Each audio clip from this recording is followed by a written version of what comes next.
Alright, Puppy's World here, showing the professional Krups burr grinder. It's an automatic burr grinder. I say go burr grinder as opposed to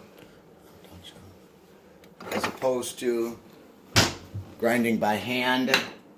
That's what I've always used. Grinding by hand. Of course, in the display right there.